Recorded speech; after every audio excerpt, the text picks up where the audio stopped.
Hello, everyone, and welcome. It's good to see y'all again, Guardians. Welcome here to Bungie HQ. We're broadcasting live from beautiful Bellevue, Washington, today with our stream that's going to be talking through some of the awesome stuff you're going to be able to check out just next week when Act 1 of Episode Heresy launches on February 4th. Now, worry not, you're not going to just have to sit here and listen to me. My name's Andy, I work on the social media team here at Bungie, but I've got some amazing colleagues here to go ahead and share some of the finer details of all the cool stuff we're going to be checking out today. So, to not waste any time and show y'all what you came here to see, let's go ahead and introduce everyone so we can get to it. First things first, this gentleman to my left, a brand new addition to our show. If you've joined us before, you may recognize his face, or not recognize his face, rather. The one and only Mr. Nico Stevens, narrative architect here at Bungie. Nico, how's it going, man? I'm doing great. How are you doing, Andy? Doing well, thank you. Obviously, your first time joining us. For anyone that may not have followed you on social media or may be wondering what it is a narrative architect does, can you tell us just a little bit about who you are and what you do here? Sure. So I joined Bungie. I joined Bungie back in Season of Undying, like right at the tail end of that, and I've been working on seasonal content from then up until now and doing the episode stuff. Yeah. And I've done a few annual releases here and there, did some Final Shape stuff. People might know my work from Presage or Warlord's Ruin or some of those. Presage is like my favorite exotic mission of all time. I'm not even kidding. I'm a little biased, but I do love it. It's so good. All right, we can talk about that at another time, but thank you for being here, Nico. We appreciate it. Next to him, someone who's joined us in the past, actually. If you joined us for our Episode Echoes stream, you probably recognize his face immediately. The one and only Ryan Harris, senior designer here at Bungie. Ryan, welcome back. Hey, how's it going? It's going well, man. Thank you very much. For anyone that maybe didn't join us on the last Echo stream or is just seeing you for the first time, can you tell us just a little bit about who you are and what you do here? For sure, yeah. So I'm a senior activity designer here at Bungie. I've been around since Season of the Plunder. Folks may know my content that I've worked on from most recently the Battlegrounds, from Echoes, and then before that Savathûn Spire, and then the Defiant Battlegrounds. Yeah, another one today to add to the best hits, obviously. Absolutely. Yeah, well, thank you for being here, Ryan. We appreciate it. And last but very not least, someone who needs no introduction, a friend to all Guardian kind, a voice of all of you fine folks out in chat, here in the studio, the Youngblood Dillionaire himself, Dylan Gaffner. Dylan, thanks for being here, man. Let's go. Thank you. How are Chat, you? am I too loud right now? I just changed up the audio right now. So well, thank you. Let me know if I sound, am I okay? Am I too loud? To that same end. And can you hear it better? You are the global community lead here. Can you tell the folks at home that may not have accosted you on Blue Sky or anything like that, just a little bit about who you are and what it is you do here? Yeah, I Am I still too loud? We're listening. I'm that guy. Bread, #meme. But ultimately, yeah, we on the community team, we make sure to field all your feedback, get our roadmap of comms together for what's in a TWID, how can we set expectations, what's all the cool stuff going on in Destiny, in the game or outside of it too. Yeah. Speaking of outside of it, I want to do a quick shout out to Mactix. For when I actually do get loud. We have a Game to Give charity marathon going on right now. Actually, his time slot coincides with ours. So throughout this, we're going to be dropping links in chat to his charity page. Awesome. So if you want to support a good cause, help out the Bungie Foundation and all the people in need, hit up that link, check out the incentives, and donate some money if you can. If you can't, totally fine. Spread the word. And hey, do yourself a huge favor while you're out there. Give Mactix a follow. Steal some of his builds. I know I do. I mentioned it last stream. All right, so that is enough about us. Let's talk about the cool things that you guys have been building. Obviously, we're about to go ahead and arrive at Act 1 of Heresy. But before we get there, Nico, I'd love to ask you really quickly, what got us to where we are today? Obviously, we're concluding episode Revenant, but a lot has occurred. Can you catch anyone up at home about what happened last time? Yeah, so the story of the Echoes, which the episodes encompass, has it was kicked off from the Final Shape. So at the end of the Final Shape, we kill the Witness. Spoilers. Yeah, spoilers, sorry. That Witness is dead. So we take out the Witness, and from the Witness and from the Pale Heart, we see all of these Echoes like burst out and start flying across Sol. Yeah. The first one that we encountered was in the hands of Maya Sundaresh. We dealt with her. She escaped. Second one we encountered was in the hands of Fikrul. We dealt with him. He did not escape. And then the third one that we are encountering is going to be here in the Dreadnought. And after it left the Pale Heart, a very specific dread that we're going to be seeing this episode gave chase to it. So we're going to be dealing with the Dread and the Taken and the Hive all revolving around this third Echo. Excellent. Very exciting. All right, so we have up on screen here in just a moment, I think, the key art now for this next episode. There's a lot going on here, but Nico, I'll leave it to you. Can you tell us just a little bit about what we're seeing here? Yeah. So I think the first thing that's probably going to draw a lot of people's eye is that ghostly visage of Oryx peeking over the top there. So Oryx is, I'll just say Oryx is back to some capacity, right? Yeah. And the Echo has a lot to do with that. So not only are the Guardians jumping through, trying to figure out what exactly is going on in this first act, but they're dealing with this old foe that has been dredged up from the bones of the Dreadnought. And I don't want to reveal too much. But we're going to be clashing. The Guardians will be there very soon. But so we're dealing obviously again with the Taken King again in some form. So we have some old foes returning. But before we go ahead and move on into gameplay and dive into that, we have some old allies returning as well. Can you tell us about some of the folks we're going to be working with this time around as well? Yeah. So our main cast right now is Eris Morn, which is our resident witch hive expert. A lot of people know her from Season of the Witch. Hold up, chat! Hold up! Further back, Season of Arrivals is kind of like the first time that she jumped back into this new sort of saga story arc. So we have Eris Morn. She is, as I said, our resident hive expert. Eris! We have the Drifter, her faithful companion, who's following alongside and helping us kind of pick apart what the Taken are doing here. I think I said at some point before that he always has his finger in the weird of the universe. He certainly does. And there's some weird going on here. Excellent. And then finally, we have Deputy Commander Sloan. Right. And Sloan is our Titan representation here. People will remember her from Season of the Deep or even the Red War. And she has been afflicted with this like Taken corruption that we saw back in Season of the Deep. And she's learned how to sort of hold it back, but also utilize it to make her stronger. So she is going to be teaching us some of that. That's we're going beyond once again. So it's safe to say. So we've obviously got a whole new cast of friends and enemies to go up against. But really quickly as well, something we were talking about a little bit earlier in the show is the player journey as well. It's something you guys are really excited about this time around. Can you tell us a little bit about how players are going to be experiencing some of these quests? So. So players have been talking a lot about the structure of the player journey and how they'd kind of like to see it shaken up a bit, right? So this is going to be kind of one of our first steps into trying to make that happen in a more tangible way. So you will still notice some of those elements of like returning to a vendor or something like that, but you're also going to notice that we're doing a lot more bespoke, spread out delivery for these beats. You're going to find characters like in the midst of a mission sometimes. There's some new tech that I don't want to spoil. I want players to see it in the game. But there's some new tech having to do with the way that we would holo project characters in that sort of projection unit that you would find in the helm.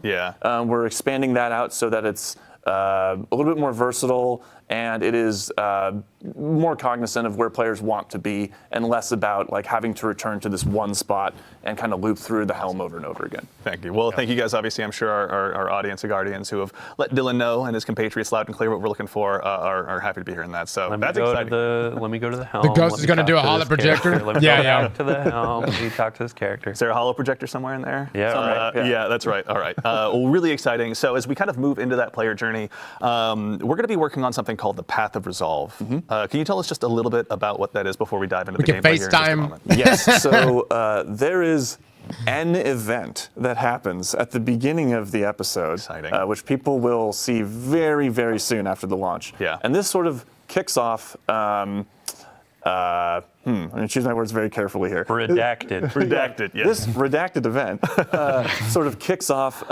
Sloane's motivation for teaching us about the Taken power that she has been holding back.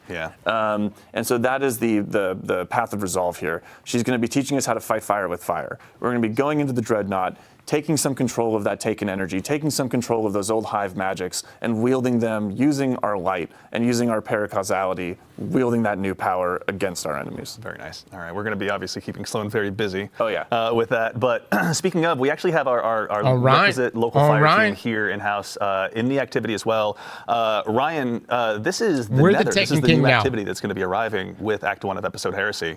Can you tell us just a little bit about what this is for starters as we go ahead and kind of dive into it? Yeah, so the Nether is a 3-player activity, and we are back on the Dreadnaught's patrol zones. And we'll be exploring the Dreadnought, rooting out the Taken hive and dread corruption that are taking place, and taking Got like a hold tomb right there. inside the Dreadnought Yep. itself as we go through these spaces. Check. And the Nether itself is a uniquely different type of activity. We're really trying to baseline some inspiration for this activity was looking at Shattered Realm, the Coil, and of course the Dreadnought's patrol spaces. Of course, we are in the Dreadnought. Yeah. And yeah, so just for starters, what you're actually doing What's that inside the grenade? Dreadnought New is, aspect. Baseline Sentry looks the like. patrol zones are randomized and varied. The encounters inside are varied and randomized as well. So time over time, when you launch into the activity, it's going to be a different starting bubble, different encounters, and different events and objectives for you to engage with and accomplish as you're exploring the Dreadnought itself. Yeah. That's What kind interesting. of like Wow. modifiers Don't hear would you that? say players are going to go up against in here? Because surely they're not just going to go into the Dreadnought and get a warm welcome necessarily. Yes. Yeah, so the Nether has some very unique modifications to it that we're experimenting with.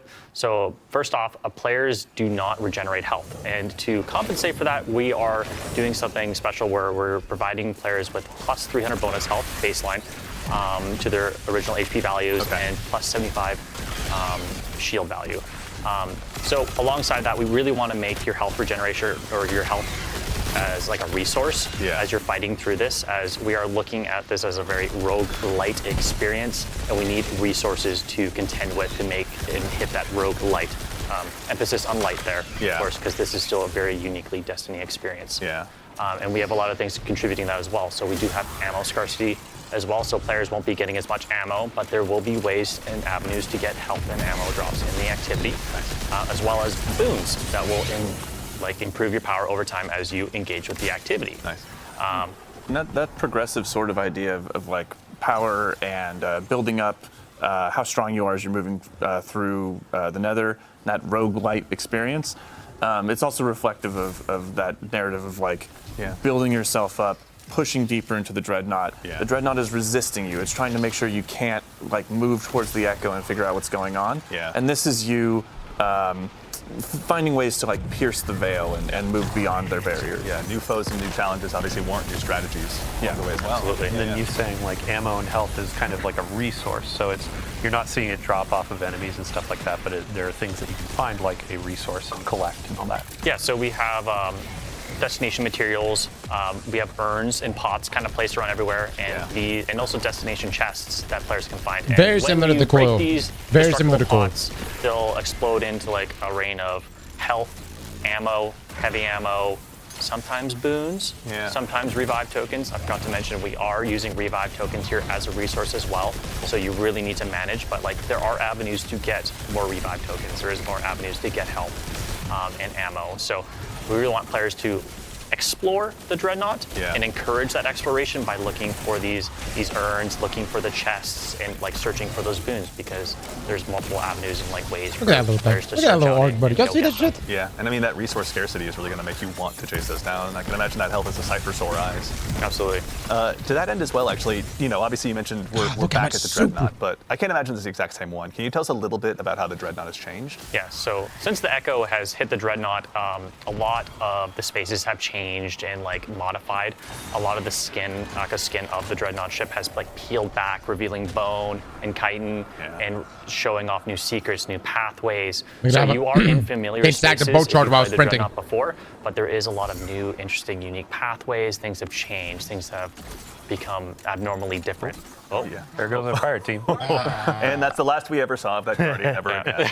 As mysteriously as they arrived, they were gone. yeah. And we've kind of like, for players who are wanting that explorative aspect, right? We've kind of like separated out the modes a little bit, so people can go in and they can explore the Dreadnought. But people who are like looking to just bust through the activity and get loot, they have a different match-made mode, right? Absolutely. So the Nether has currently 3 modes. So there's the Nether exploration for those solo type experiences, but they can bring their fire team in as well if they'd like to. And this is more of like that patrol-esque experience that you're looking for. I want to explore at my own Dude, this sounds like playtesting for Frontiers, guys. I want to just engage with the space like it was a patrol space back in the day. Yeah. It still is the Nether experience of where you're going from.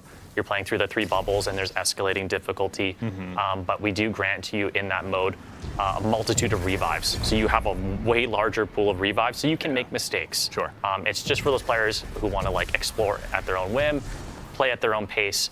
And then additionally, there's also damage modifiers for those players when they're engaging with bosses as a solo player, so they can actually tackle those hurdles as they come. Nice. And also some modifiers on like how many enemies are spawning, so they don't need to like get swarmed by every single enemy in the world. You can really take in the skybox for a little while and hang out with your buddies. Yeah. And then additionally, if you do get lost, because this is, we didn't want to overclutter the spaces with objectives, because there is a lot of things to do, and there's a lot of different things to do in every single bubble and location that you go to in the Dreadnought. If you do get lost, you just pop open your ghost, and there'll be a bunch of star objective icons that'll like let you know where you should be looking and where you should be going for the next spot.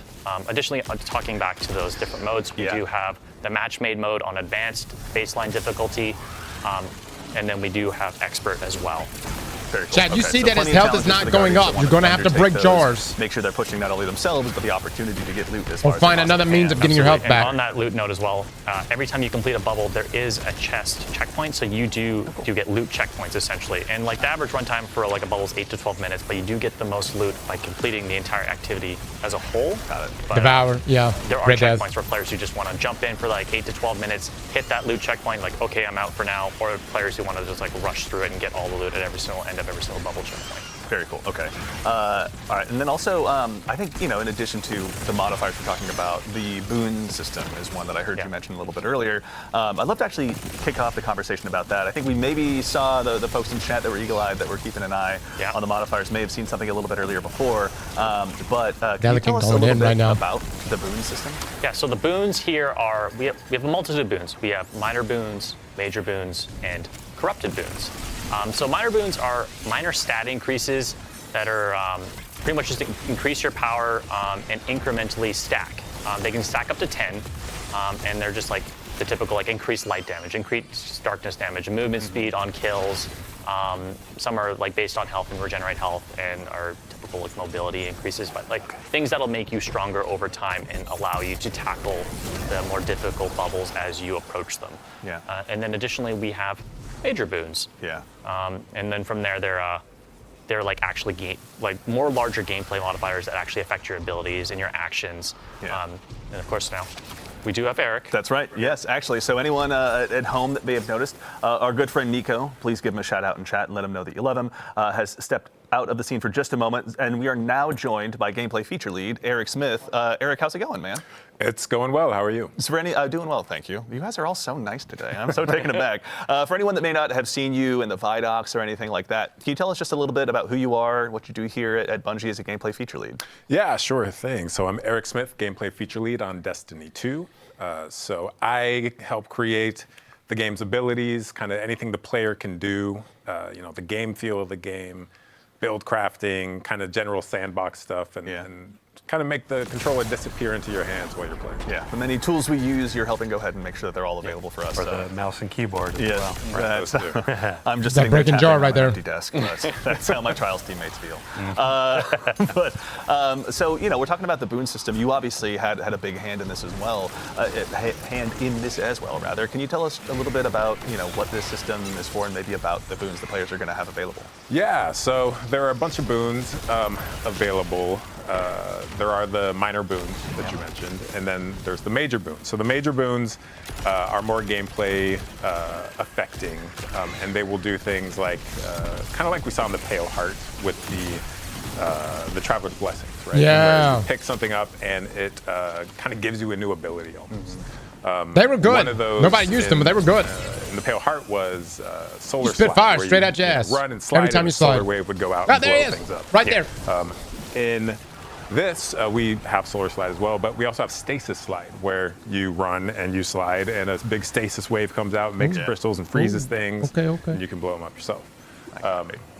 And there's stuff that is going to allow you to heal more effectively. There's looks like this one's interesting. Strand Reduces support damage frame, per looks piece like of it, guys. episodic Looks like armor it. worn. Oh, cool. It is quite significant boost as well. Yeah. Oh. Yeah, so there's a bunch, and then finally we have the kind of kiss curse boons, as we call them, but they have an official name. What was that? The corrupted boons. Those are your major We're looking ones. at one right now. Yeah, so these corrupted boons are offered at the same time as major boons, as players can only obtain 5 to 6 major boons / corrupted boons per run through. Those are granted to players once randomly at one of the 3 encounters inside of the bubble, and then again at the end of the bubble once they complete it. And there's some ritual loop stuff too that will allow them to get another one. At Somebody the take the start shit out of sub mode. or the start of a run through. But these Kiss Curse or corrupted boons, as we call them, essentially give you a great bonus or increase to a specific thing at the cost of a major negative. So one, for example, here that I'm really fond of is Glass Cannon, which increases all damage massively, while also increasing all the damage you take. Yeah. Which is also, that's the dev name internally, isn't it? Yeah, that's the dev name. So if you don't find one specifically named Glass Cannon, we are obviously, we hang out in our own Word docs and Excel sheets quite a bit. Yeah. So. Yeah, that's true. And that one is interesting. It's an interesting choice that you can make since the kind of like the risk to reward ratio, right? Because you have non-regenerating health in here, you really have to come at each encounter with that kind of mindset of health as a resource. It is. And make sure that, if I take damage from this enemy or that enemy, it has the potential to stick with me unless I can find a healing source. Yeah, really got a fire team option too, where it's like every time you're offered those major boons, your teammates can also choose different ones. So it's like, oh hey, 2 of us are going to do that glass cannon, or external. Yeah. And then another person is going to do, oh hey, every time I do a finisher, things are volatile around me and I get my grenade back. So I can spam more of those, keep you a bit safer when you get swarmed by things. Yeah. So. Yeah. And it's also good to know on the health regeneration aspect, the gameplay and sandbox team has tuned a lot of the abilities and weapons that do heal players, so they're not extremely overpowered.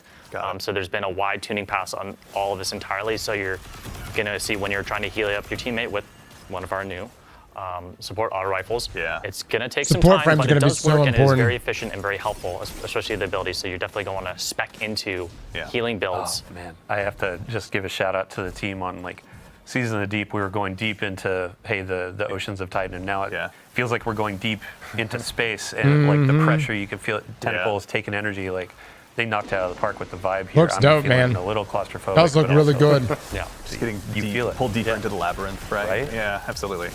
So, in addition to there's obviously modifiers you're going to be facing as a Guardian, as a fire team, there'll be boons available to you. But this episode as well is going to bring with it a bevy of new gear between both armor and weapons. Now, obviously, for the Keen-Eyed Guardians in chat who are watching, there's obviously some seasonal armor, some episodic armor sets that we have here that you can go ahead and check out firsthand. But I think kind of in the spirit of this activity and build crafting, let's talk about some of the weapons, actually. There's one here on screen, obviously. This is our new support frame auto rifle. Given that health is such a precious resource in this activity, Eric, can you tell us a little bit about this one? Yeah, so this is Adamantite. This is our new Strand support auto. And it has some really unique features. One of those is that when I heal enemies, so these support autos, there's 2 of them in the game now. When I hip fire at an ally, it'll send out kind of healing rounds at them, right? And then if I need to, shoot an enemy right next to that ally, I can just ADS and go full offense, right? But the healing from this, because you're shooting out strand rounds, if you heal an ally repeatedly, it'll actually cause them to sprout little unravel seeds, which kind of turns them into this like short-term strand turret. Throw your friend as a grenade into the fight, right? Cover them in Telesto boats, put it in, but now it's like, oh hey, I'm healing you and making you. Let your hunter friend with the Caliban Slayer's handshake roll run in there. And okay, that's pretty interesting. Right? That's why I'm so excited about this activity, because we've kind of introduced all these kind of healing things, but in a lot of the game, like I can just hide behind a box and heal, right? And here you can see our health isn't regenerating. So we need to really think about, maybe there is a dedicated healer on your team. Maybe there's multiple. Look how slow it's going up, though. Healing rounds, right? Yeah. Look at it. Build crafting is kind of transcending now beyond yourself, just to like per activity, per fire team, whatever you've got. So this one's obviously going to be a ton of fun, but that is far from the only weapon that's being added around. As far as the episodic weapons, are there any others in particular you want to call out? There are. I do actually want to talk about this one with one more thing. Oh, please. Just for this mode, though. They're saying that healing is dialed back greatly for this mode. Which are 2 perks that sever enemies. It's not often we get a primary legendary weapon that can debuff in multiple ways. And that's going to play into things like the artifact this season, which we'll talk about a little bit later. But, we'll get there. So there's Adamantite, which is a really solid weapon. And then let's look at Psychopomp. So Psychopomp is our new palindrome right there. Look at that grenade launcher. Such a good name. I love it. Yeah. It's just Psychopomp. Yeah. Let's go. So Psychopomp, so these area denial grenade launchers, the fantasy of these things is like a flamethrower, right? We don't have flamethrowers in the game, but this is as close as you can get to a flamethrower. Look at that. So I imagine I'm using one every time I use it. Look at that arc on the ground. I'm going to now. This thing has a really cool new perk on it that keys into our new arc keyword bolt charge, which we'll also talk about in a bit. And also it works with amplified as well. So this thing, if you are arc build crafted this season and arc has received a ton of love, this thing is gonna absolutely slay out. Yeah. It's one we'll definitely get to see our fire team put it to good use here. But as someone who's been building area denial, that's gonna be nuts into my loadout. That's gonna be nuts, man. The second I learned this was on the docket, I was so excited. The folks that have been working on these weapons too, like the general look of them, it goes along with what you were saying of, oh hey, the Dreadnaught's kind of peeling back. If you look at the weapon, you can see like, oh my gosh, there's like the bone. There's the weapon. Core. Yeah. Actually, Dylan, while I've got you, also the previous one on Adamantite, that one was an adept weapon. Yeah. So let me pull out my handy dandy notebook. There we go. Here's the meme. Screen cap. But you can notice that for this go of our episodic weapons, you can earn adept weapons, and these are we're considering or calling them our heretical arsenal. Got it. Heresy, heretical. Like we're going deep into this. It's not theme theoretical. It's heretical. Love it. Yeah. You can see that it has a new or a different treatment to the colors. It's kind of like the holofoils from Into the Light. Okay. Not so much exactly that of hey, it's an ornament, but like this has the base dye and all that, and it looks really good. Shout out to the team. But you can also notice there are multiple perks in each column. There's actually an extra origin trait as well. Shout out. Run it over there, from a raid near you. But there's a very interesting ways of earning these weapons. So you're going to be going into these activities, upping that difficulty. You're going to be exploring the Dreadnought and looking for these. As well with the episodic weapons, there are going to be new fragile mods. So they're called fragile because these will be expiring at the close of the episode. But they're going to give you pretty insane bonuses to your outgoing power. So not necessarily the power of the weapon, but the actual like versatility of it. One of these, I have the power of resolve. Rapid hits, they create taken seekers. They're really good against champs. So that's an example. There are going to be a couple at launch and then more coming with each act. But so these will be great in Nightfalls. Will be great in higher seasonal mods. Champions and shambles. And then for when you're going in and earning these weapons, there was a ton of feedback, and we absolutely heard you. We're listening. About the tonic system. So there are things with like the user experience was a bit rough of having to go back in, create more tonics, trigger them in the middle of activities because they were running out. The team really took that to heart. They want to make sure that there's agency in how you're earning these weapons. So they're going to be making it through the Tome of Want. You can kind of target these weapons. You don't need to go in and do this a ton of times. You can say, hey, I want to go for this auto rifle. I want to go for this grenade launcher, linear fusion rifle, and I really want to be going for that to try to get these heretical versions. So effectively, like, I don't want to say more loot because it's not going to be like, oh, hey, you're getting 10 times more. But it's going to feel like, oh, hey, I have a goal of getting this loot, and now I'm going to go and play the game and get what I'm looking for. Definitely. No, it's super exciting, honestly. Just having those more opportunities to just break your loadouts out a little bit, find new ways to go ahead and really excel, especially given the challenges we're going to be going up against on the Dreadnought. And with the fragile mods, like it's baking into that exploration. Like you were saying, how do you find them again? Yeah, so they can be found through secrets and chests found in the Nether. They're spread out. They're hidden pretty well, but I imagine folks will find them over time or through some YouTube videos. But Rick Cack is here. We're going to wait for. We won't miss it this time. Fallout, obviously. If you could make some guides for us, we'd greatly appreciate it. So. Iswerg, obviously, yes. One of the best communities out there. Let's see, anything else? Yeah, I mean, the last keyword I want to throw on there is aspirational. Ultimately, we want to have tools that players want to go and find, want to earn, and increase their power. So we've got a couple more weapons I definitely want to talk about because we're reprising some as well. But guys, I may have to rewatch this section again. Combat. I'd love to actually go ahead. I know you simply because I'm trying to understand how the loot chase is changing here. Really quickly, we got our friendly neighborhood warlock here up first. Can you tell us about the new aspects the Guardians are going to have this time around? Absolutely. So the warlock has a new aspect called Ionic Sentry. And Ionic Sentry, when you defeat targets with kinetic or arc weapons or arc abilities, you kind of charge this thing that you see in a little gauge on your screen, much like Gunpowder Gamble. You're familiar with that. Absolutely. When that's full, it grants you a bonus grenade. That you what can you then talking throw about? out. On impact, it blinds anything nearby and then spawns this like little arc turret, right? That zaps things, chains to different things. Yeah. And every time it zaps something, it accumulates a stack of bolt charge. Yeah. So bolt charge is our new arc keyword. And what this does is when you have a stack of bolt charge, any damage you do, it's going to give you additional stacks. Okay. Once you hit 10 stacks, your next ability damage is going to, create this giant lightning bolt that comes out of nowhere, hits the ground, and just like fries everything nearby, right?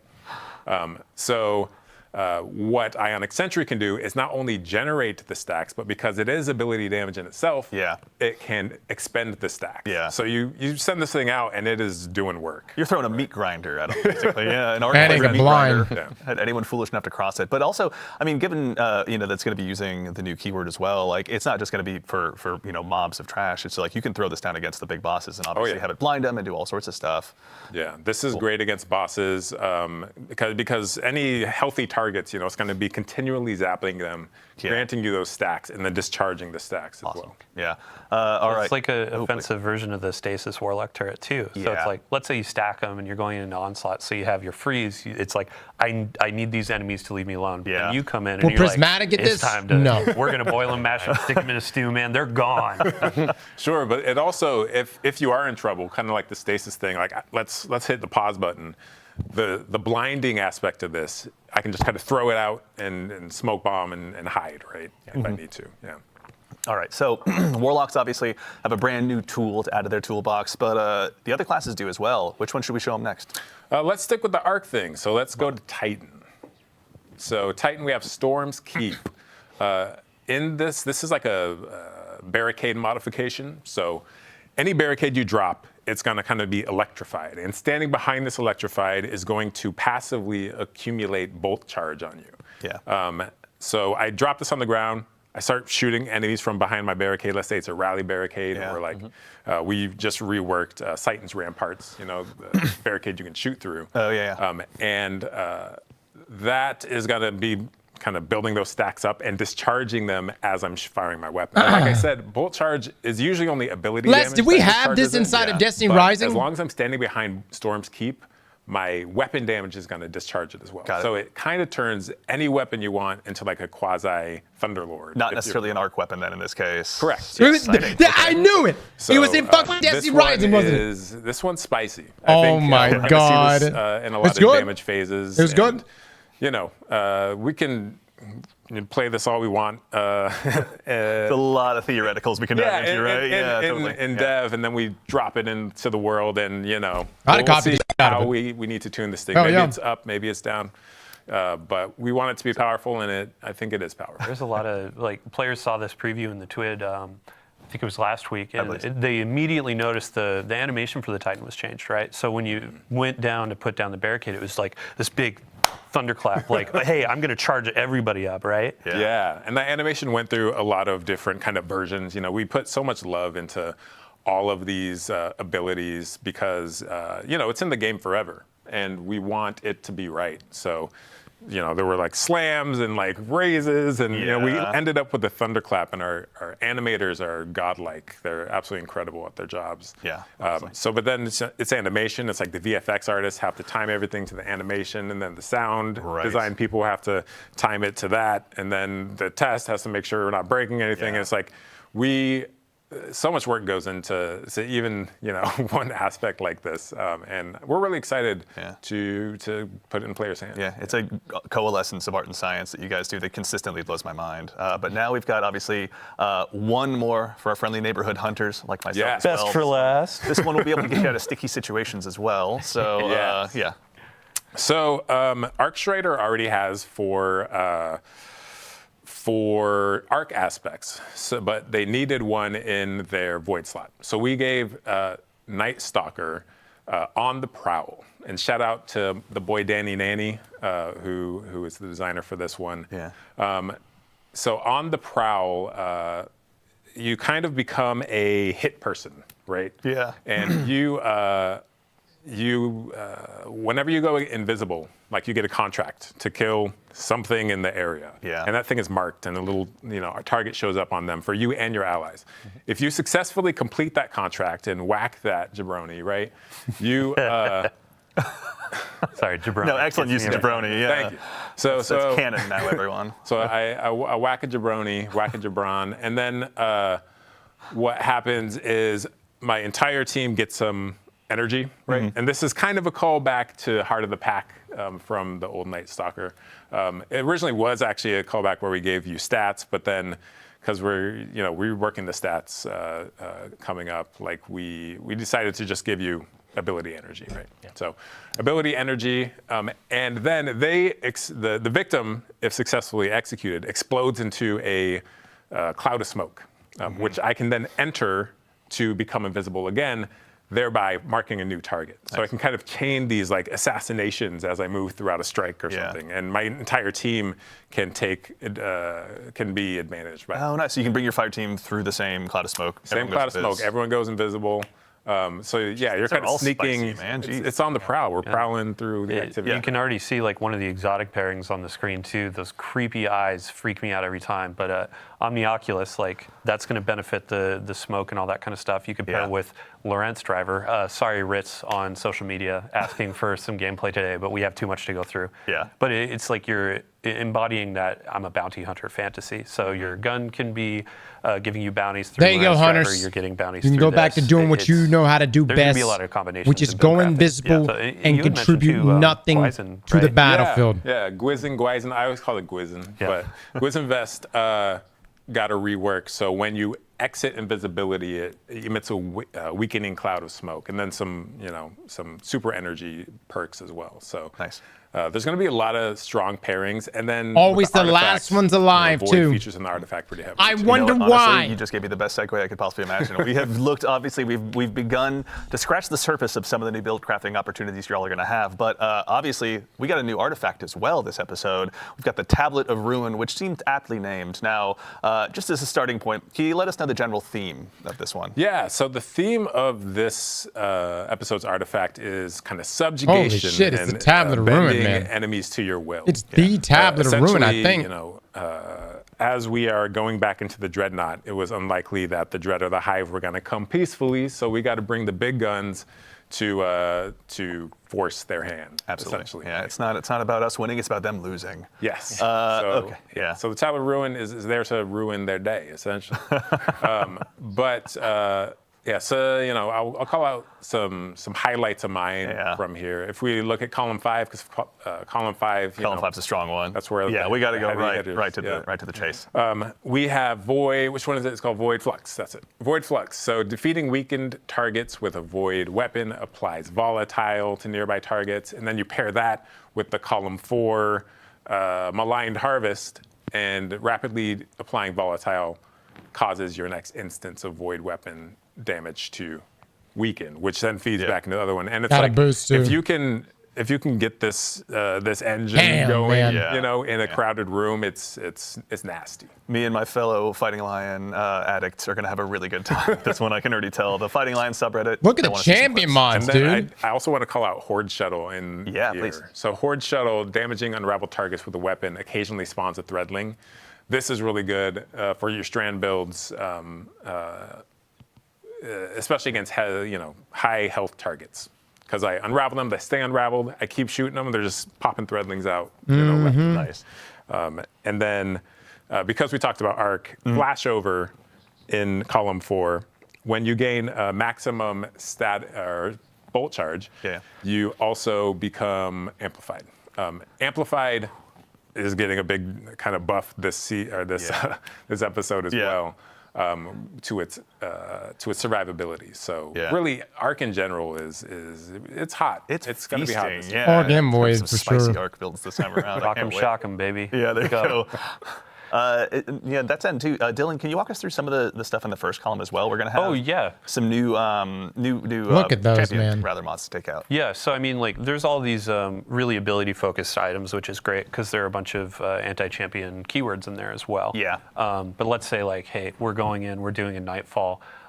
You can see actually there's anti-barrier sidearm for the first time in years. Like I think that was around for one of the first Grandmaster rotations, and it was like, what sidearm?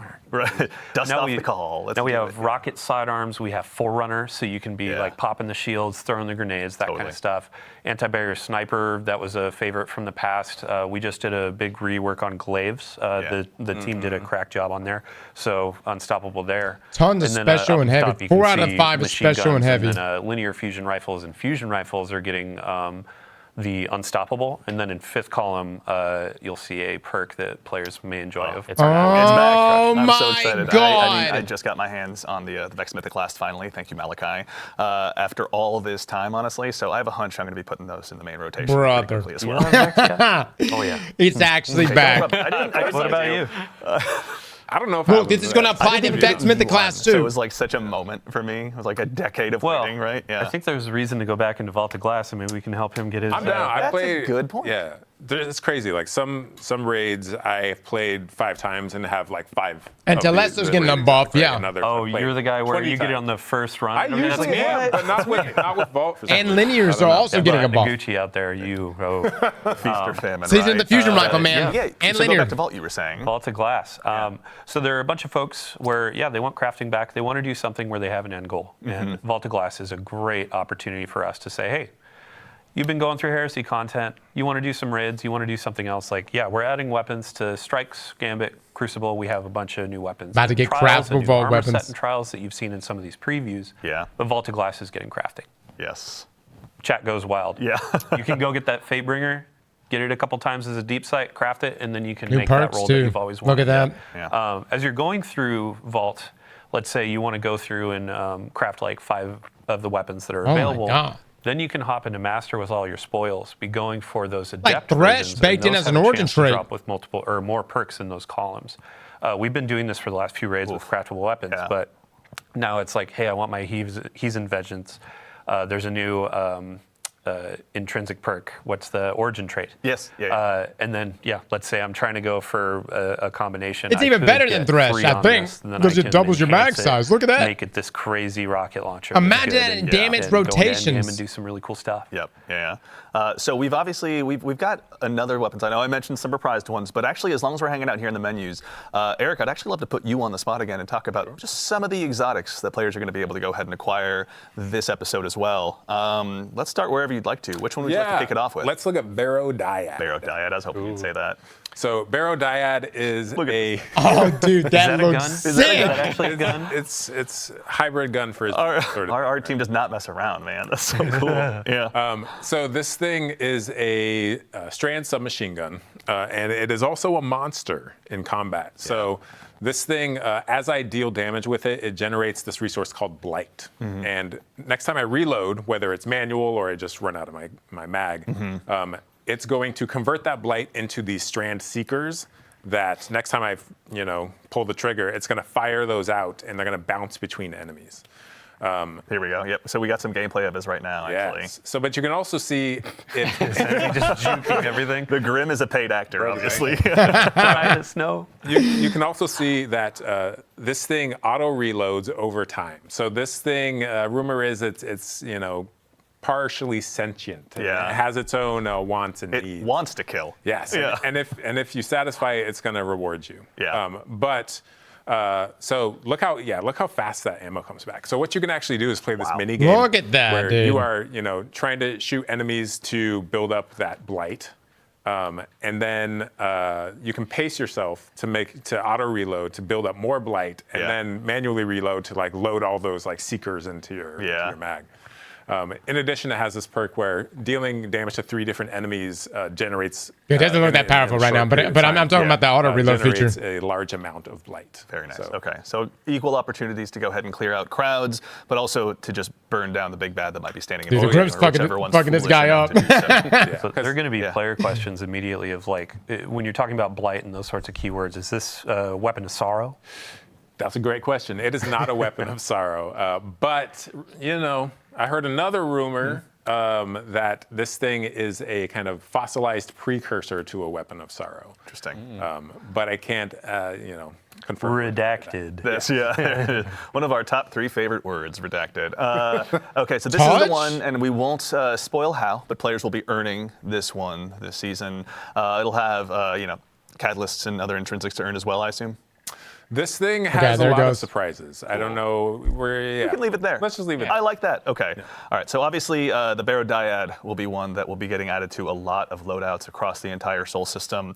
But that's not the only one we're going to be taking a look at today. Oh, as an SMG precursor. Let's also look at our new exotic trace rifle Lodestar. Here we go. go. This one will be given to players via the season pass. This is the first primary ammo trace rifle ever. Oh my God, they did it, dude. So in hipfire, this thing behaves like the trace rifle you know and love. But when you ADS with it, it's closer to a pulse rifle, actually. Okay. When you ADS, your standard pulse rifle has this kind of cadence where it's prop, prop, prop. There's like these kind of spaces in between the rounds coming out. But this thing is more the steady, EDM beat. Here we go. Yeah, it's so stable. Yeah, we're womp, womp, womp, womp. Yeah, womp. that's right. Yeah. And it's like it's nonstop until you run out of ammo, right? So we got arc alignment right there. That's his perk. First hand cannons. Your pulse you rifles, shoot it. and now You we got shoot it a auto burst trace fire. rifle. I love this kind of stuff, man. Yeah. So outside of this unique firing behavior, as I deal damage with it, you can see down in the bottom left corner we have arc alignment, and what that's doing is charging the coils of the weapon. Once it's fully charged, if I press and hold to auto reload, or sorry, special reload. Oh right. As I hip fire, I jolt anything I hit. Yeah. So the jolt is a debuff, right? So you can kind of charge this thing up. Full auto from the hip. To the other fire mode, and then Pulse when you aim down the sights. beam across a bunch of enemies, Yeah. jolt them And then all, do the jolt and then, with arc alignment. Paintbrush of death, this thing. Yeah. And then the final perk this thing has is when ADS'd, any time you defeat a arc debuffed enemy, they explode into a blinding explosion. So it's this loop where I can charge it up, I jolt enemies. Yeah. I defeat the jolted enemies with the ADS shot, which explodes and damages more enemies, which charges it up. And the loop continues. Honestly, This thing has, I think, a really high skill ceiling. And this is just this one weapons loop. There's obviously all the different artifact mods. There's all the new aspects. There's the new gear we're gonna have available to us through the Dreadnought.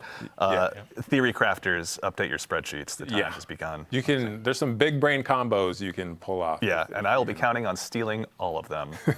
All right, so we also, really quickly before we move on, we have some new armor as well with Trials. Dylan, can you briefly tell us a little bit as well about the new updates to Trials and the new armor? Oh, for sure, yeah. So, I mean, we'll still have Heresy gameplay on here, but as I was saying, like, once you're kind of like, oh, hey, I've been playing that for a bit, I want to go play my core rituals, like Nightfalls, Crucible, that kind of stuff.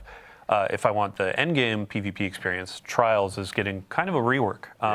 It's mostly focused around the Lighthouse experience. So the main goal, big shout out to Mercules on the team that's been working on this for a while, and then Test and everybody too. But what is a Trials experience when it's not flawless or bust? Right. What is something where, as a lesser skilled player, somebody that just wants to go in and play some like elimination, get in, get some rewards, and then also visit the Lighthouse and see our friend Saint. Yeah. So ultimately, it's Mark is good, framed man. more around Mark is streaks. great. So you don't need that flawless 7 games in a row ticket to go up to the Look at that Lighthouse. armor, Now, everybody. or, oh, hey, I won 2 games in a row, lost a couple, but ultimately got 7 over time. Now I can go to the Lighthouse, open that chest, and then get some cool rewards. Yeah. So we had a big, an emphasis on big article go out about Crucible. There's some comp changes. There's a bunch of matchmaking stuff. But It also needed to Trials happen, is though, our main guys. game. Trials has been losing players now for years. And you can see the armor that you get on there. You'll be getting these pieces like once a week or a couple times a week through challenges or opening the chest. Nice. But we're going to that kind of Osirian, that Egyptian. Is that a theme new again, skimmer and back there? Tech shader's great. Yeah. It's one of those pieces where, okay, I'm going to be spending a couple weeks in here to fizzle. Oh my gosh, don't carry me, teach me. Yeah. But yeah, even Just if don't you're- go up against me while you're out there. If you could do me a solid, yeah, that'd be great. even if you're not high skill, it's like you can earn these armor pieces. The Yeah. cool cosmetic bit is like, oh, hey, as a high skill player, I still want that representation of what Flawless used to encapsulate. So if you hit a 5, a 6, a 7 win streak and go, Oh, that was the surfboard? chest, Okay. Yeah. you're unlocking different glows. You're getting different cosmetics like ships, Yeah. ghosts, the sparrow. Or a farming time. Right? That's right. And then afterwards, how long of a streak can you go on? We're going to have a new emblem tracker where it's like, oh man, I went on a 25 win streak in trials. I'm kind of hot right now. And then Said you have, Andy never. yeah, Andy saying, hey, Dylan, you want to play a Discord? And I'm like, sorry, I'm a bit too busy.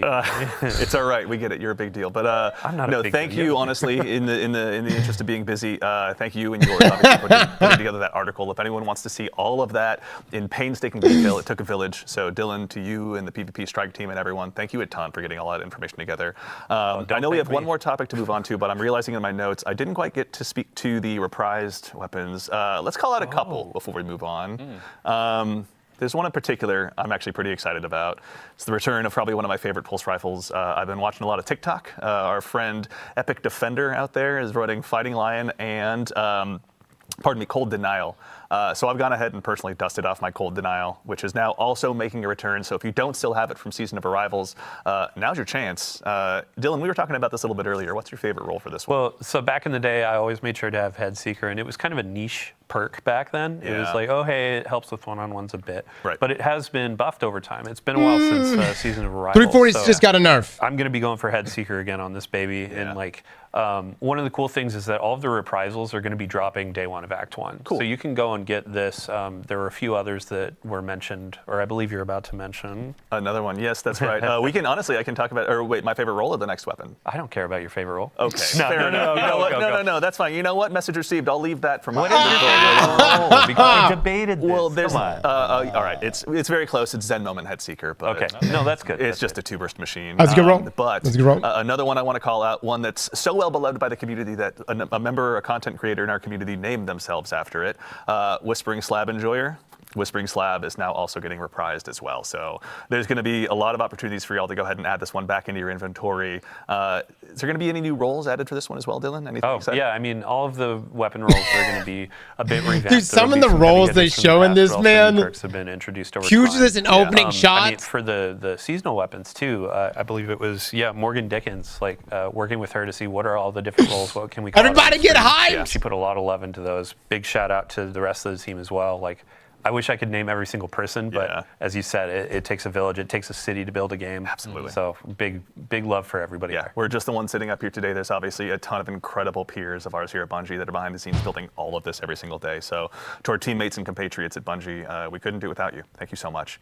Are there any weapons you're looking forward to? Ooh, yeah, let's really quickly check. Oh, I'm looking forward to all the new Dreadnought weapons. Yeah. They look so gorgeous, especially the new support frame. So Yeah. I'll be rocking that through my run throughs the Nether. Just like watching our playtesters like run through the final bubble there. They were struggling and they need some healing. Yeah. So I'll be rocking that, healing my teammates. You're a better man than I am. Yeah. But we already knew that, obviously. Does it look good?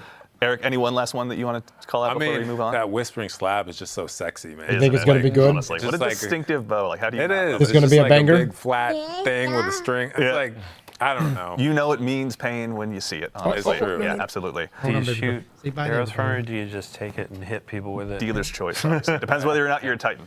All right, so we obviously have talked through a lot of stuff today, but there is plenty more for you to go ahead and dive into when Heresy launches next week on February 4th. But before we go ahead and obviously conclude the show, we've got a couple more announcements to talk through, including our next dungeon race. Dylan, this is something you and your compatriots on the community team have told us all about in past blogs and stuff, but a quick recap for anyone out there. Can you tell us a little bit about the Sunder Doctrine race? Yeah, so Sunder Doctrine, that's going to be launching on February 7th at Reset. Okay. We're going to do the contest mode as well. Some people call it a race to the top. Yeah. So with our last dungeon, we had a podium finish where it was the first 3 fire teams are winners for second, third. This time we're going back to that format of a singular fire team will be crowned. They will be that first to cross the finish line. The really cool thing about this as well is we're kind of mixing up what is the stake, what is the reward. Yeah. Last dungeon we did a really cool hoodie with some personalization. This time around we're doing a trophy. It's going to be Cool. Nice little trophy. It's not not as big as say the raid title belts that you get, Sure. but it's going to be something that's very special, customized, like unique to this experience. Yeah. Big shout out to Joe, to the Raid and Dungeon team, and then also. Let's see here. Sorry, Henshin Scrap. We're going to be partnering with them to create this trophy, and we'll have a picture of it in a TWID next week, or Cool. maybe even later this week. Yeah. But yeah, it's going to be something that represents this dungeon, and it's going to be pretty fun. That's super exciting. So- And also, our friends on the Good Super Products team have been hard at work making sure that all of us that dive in, because I've never done a contest mode in my life, I'm not brave enough. There's some stuff to go ahead for the Guardians to go ahead and earn as well. Dylan, can you tell us a little bit about what we're seeing here too? Sure. Yeah. So on the screen, this is going to be earnable just by playing through. We have a new. I love this note sheet, man. Work shirt. So Work shirt. It has a hood, but it's not the hoodies of old. This is Yeah. going to be a new thing. A work shirt that you can earn. The wristband was a pretty big winner for players. They enjoyed earning that last Yeah, go, so definitely. we have that again. And then we also have our Bungie rewards, the title pin. So go in, do all of the challenges, the triumphs. I believe solo as That's well, interesting. which I applaud everybody that does solo dungeons because it's just insane to me. Yeah. But you can earn these this pin to represent how hardcore you are. Yeah. And then we have just general pins and rewards that you can get as well. Very cool. So and this mortals is like out- I can go ahead and get my hands on something as well, right? True. It's like, And then these are outside of like contest mode. So contest mode, you get that unique emblem in game. With normal mode, there will be an emblem, there will be those rewards, weapons, etc. Certainly. But then some things out of game as well. So Awesome. to get into the contest mode, 1995 is the recommended power. Okay. Outside of that, it's like if contest isn't your thing, once that fire team finishes first, then we open up normal mode afterwards. So. Cool. But either way, contests will be available for that first 48 hours. First 48 regardless. hours Cool. too. Awesome. And then if you want to join in with the community and have a watching experience, we have the Dungeon Zone hosted by CB Gray and Evan F. Couple of legends.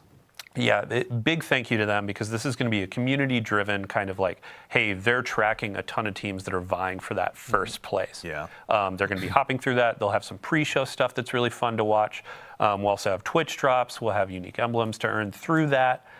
So yeah, tons of folks to watch, and then tons of gameplay to jump into on the 7th. That rules. I can't wait. Excellent. Well, everyone as well, if they need to find this was in a previous TWID as well? Yeah, so we have a previous TWID. We're going to have another TWID just before the 7th to walk through this again. And then we also have like the terms and conditions for the dungeon race and all that. That's on help.bungie.net. So. Excellent. Very cool. All right. Excited. Can't wait to tune in. CB Gray, Evan F. Can't wait to go ahead and see what you got in store for us. But now we have one more item to speak about. As has become tradition in these streams, we've got one more thing to go ahead and show you. Now it's time to take a first look at the newest collaboration that's going to be coming to Destiny 2. And this one is joining us from a galaxy far, far away. Chat, I'm going to keep an eye on you. I'm sure you're going to start going nuts soon, but that's right. Our next collaboration is inspired by a universe that's loved by so many of us here in the studio, Star Wars. Now, today, we're going to be taking a look at the new Star Wars-inspired armor sets that are going to be joining Destiny. And I say there's no time quite like the present. Dude, we're turning first into up, Fortnite right now. We've got the Covert Ranger set for Hunters. Let's go ahead and take a quick look at that one. This one is inspired by none other than the elite Death Troopers. Oh my God, I can't wait.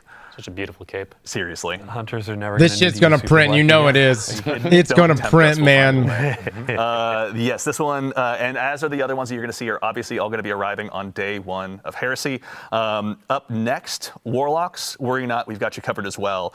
We've got the Royal Protector set for you guys, and this time it's inspired by the Imperial Royal Guards. If you've ever found yourself in a throne room in the Star Wars universe, you've probably been intimidated by these guys. That's your chance to go ahead and do the same intimidation when you load into trials or anything like that. This one is obscene. Looks clean, man. Actually looks And clean. then last, but very not least, we've got the Shock Enforcer set for Titans. This one's inspired by the classic Stormtroopers. Yeah, and this one actually I heard comes with an intrinsic perk that tanks your accuracy. So Pretty cool. it's all right. They're Titans. They're just going to go ahead and punch you anyway, honestly. Oh, man. We'll check on that intrinsic perk. But yes, this one, obviously, to the classic Stormtroopers out there, the fans of those, Titans, you are going to go ahead and be set. and Dude, ready to what go ahead is and this don game this. now? Now, obviously, there's going to be some stuff that will transcend across all of the different classes, including a new ghost shell that we'd love to go ahead and show you as well. we now have, let's go ahead and take a look here. Oh my lord. This is the DS2 Ghost Shell, as you can tell, operational, but it's inspired by none other than the return of the Jedi Death Star. So it's a bit of a work in progress, but who among us isn't? So good, man. I love the effect that comes out of the front. I know, it never is, honestly. I remember the first time I saw it, like I quietly lost myself, honestly, in a meeting. Thankfully, I was muted on Teams. But yeah, this one has been super exciting. Now, there's also more as a part of this collaboration for you to explore. So worry not, there's also a Sparrow, a ship, emotes, and a finisher, all for you to check out when Heresy launches. But of course, we'd be remiss if we didn't take a chance, for starters, to give huge thanks to our friends here at Bungie that helped put this together. Kelly out on the marketing team, and then our friends over at Lucasfilm Games. It's been incredible to go ahead and work with you side by side to put this together. And of course, to make sure you're all in the know, and we give you a heads up of exactly where this is going to be, it will not be at Tashi Station with the power converters. These will be available on Eververse when Heresy launches on day one. So just want to make sure you're all aware of that. And also, I got to say, I, for one, am going to be keeping a close eye on the R Destiny Fashion subreddit, because I can't wait to see what they got for us after this. I mean, they're going to have this. They're going to have new Trials armor, new seasonal or episodic armor. Yeah. They're going to have tons of new Eververse options, but tons of new options you earn in the game. Put it all together, make something dope. Yeah. Yep. Awesome, very exciting. Well, I think honestly we've had a huge docket of things. There was a lightsaber already. Now we kind of already do have that. And leave a little bit One more of for our the swords, Guardians at home to discover when Heresy launches next week. But that concludes it for our show today. So first things first, obviously, Guardians, to all of you out there, even to the individual spamming my face as an emote in chat, thank you all so much for joining us today. These shows are a ton of fun for us to get to put on. We love getting to share what we've been working on with all of you, but it doesn't matter unless you show up. So genuinely, thank you all for taking the time to join us today. Obviously, to our fire team in the back of the house, to my compatriot in social media, Mitch, to Ashley, to Peyton, they're the ones really driving this stream. We just get to talk about what's on stream. So thank you for going ahead and lending us your talents. Obviously, to our friends here on the couch as well, Nico, who is somewhere around here. Obviously, Nico, thank you for joining us. Eric, Ryan, Dylan, thank you guys. We appreciate you taking the time to join us today. Thank you. To the crew here as well. Again, you have the challenge of dealing with me, so thank you all so much for your hard work. We seriously appreciate it. As a quick reminder to close things up, Heresy Act 1 launches just next week on February 4th, so go ahead, make sure you've got that day off. I don't, but I'll be cheering for all of you that do, so you can check out the Nether, all of the new gear and weapons. All right, fellas, let's get a poll on it. Start checking out how to get your hands on those exotics and building them all wowed? up. Our collaboration with Lucasfilm Games, Star Wars is pretty exciting, and of course the Sundered Doctrine Dungeon Race will be there as well. But that's right, so now we're going to go ahead and get ready to close things out, but before we do, we're going to leave the stream live for just a little bit longer, so if you need to go ahead and wrap up that Twitch drop, you can do so, and go ahead and do us a favor and stick around, because once we finish up here, we're going to raid our good friend Macdix. So while I appreciate the bits and cheers and everything here in chat, save your Twitch Prime sub, save everything you can. I am go whelmed. Over to him, give him a follow, donate to the Game to Give stuff, pardon me, if you can, to help us do some good to the Bungie Foundation.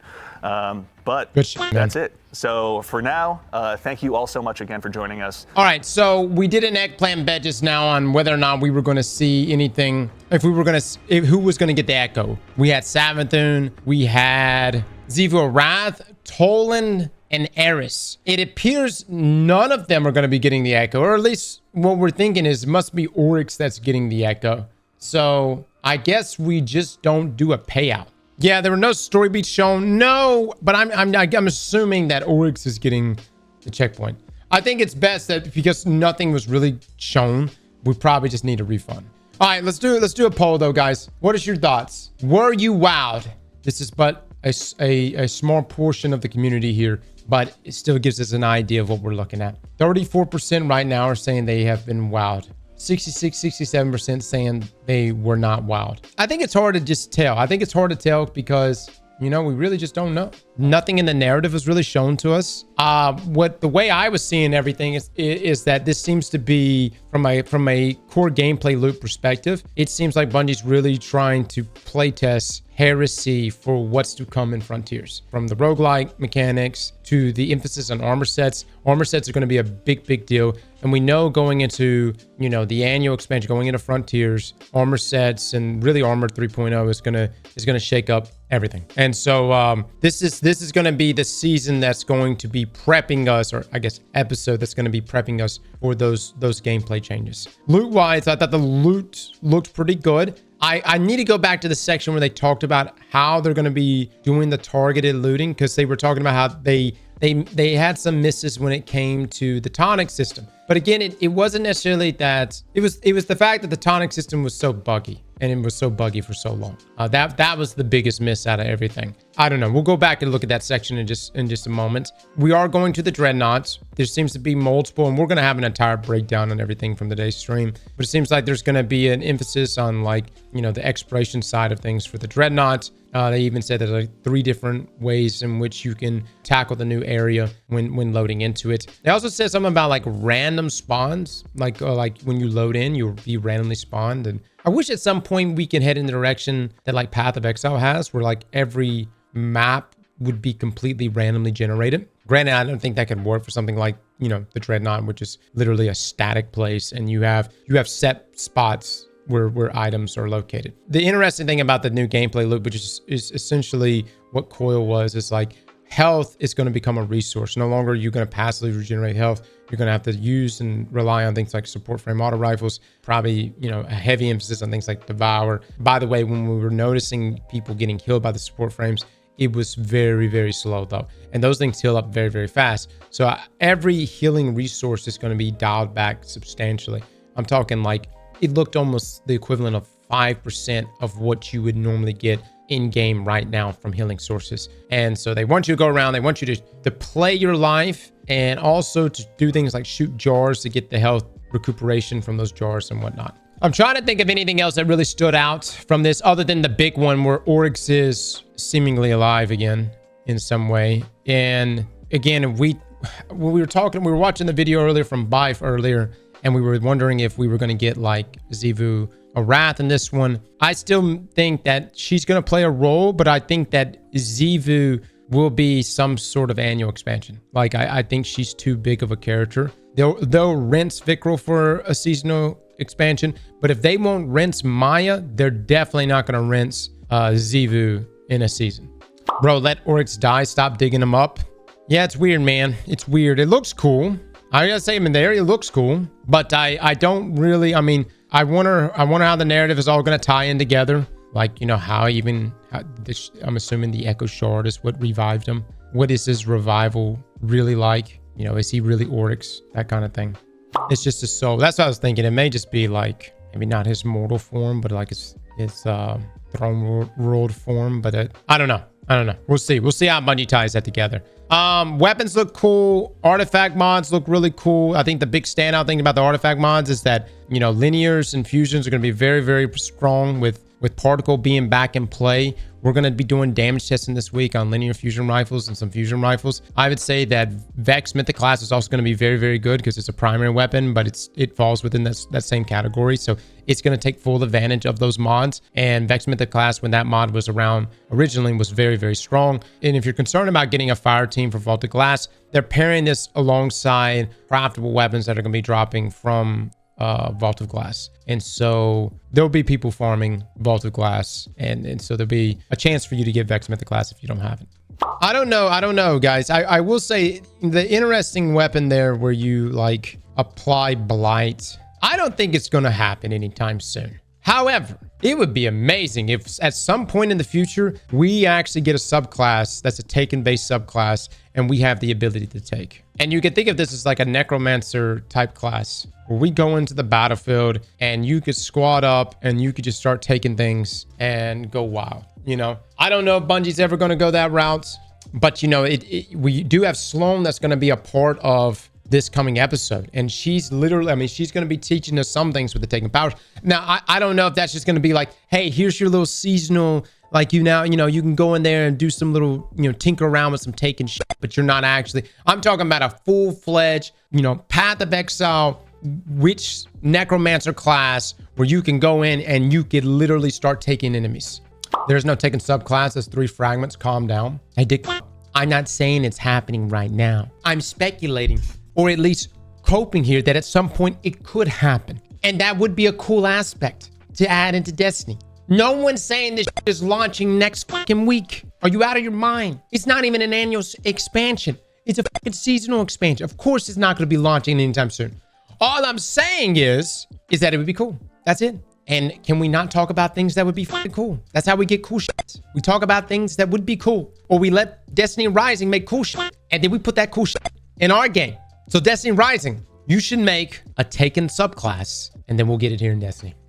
The trace rifle looked really good. Yeah, Bungie's really blurring the lines here for weapons. We got a primary trace rifle. I don't know how it's going to be inside of PvP. I will say trace rifles currently pretty ass. And they're special trace rifles. Pretty ass. And it ain't even the ammo economy. I think this would need to go alongside a trace rifle buff in general. It seems like Bungie is stuck in a loop. Yeah, I mean, I would say that formula-wise, everything that you saw from previous episodes is still continuing that trend here. The difference is that what we may see is a bigger ramp up toward the end of this episode with hopefully the return of Pantheon and, you know, us getting into the next annual expansion. Maybe we'll have some sort of Into the Light type style update toward the end of this. I just feel underwhelmed. We're going to lose more players. Oh no, guys, we'll just have to see, man. You know, we'll just have to see. I'm going to play it next week, guys. I'm going to be playing Heresy. I'm going to be trying out the new loots. I'm going to be really mostly curious about the new gameplay loop that they're trying to pitch to us, which is essentially what, not Heresy, Frontiers is going to expand upon, and just see if that works. I'm curious to see if it actually works, if it actually ends up being something that players enjoy, and then we'll mess around with the new aspects and the new weapons. I mean, those are all like things that Bungie's been doing. So artifact mods look, you know, pretty juiced. And then we'll have the day 1 dungeon, which is fun. I like contest mode. Les and QJ and I are going to be teaming up for this one. And so we'll see how that goes. I will say this. We can't really judge if you're basing it purely off of just like whether or not the weapons or aspects are going to be potent. And you're like, they look weak right now. You really can't judge things until we're actually in the game playing with it. You know what I mean? I'm coming from a place of judging certain weapons too critically and then getting into the game and actually getting my hands on it and being like, holy shit, this is good. This is great. So we'll just have to see. And we do know that we're getting some massive sandbox changes. I don't know. Everyone's got their reasons for playing Destiny. Some people it's PvP. Some people it's build crafting. You know, some people it's purely just for the day 1 contest mode adventures to tackle something very, very difficult.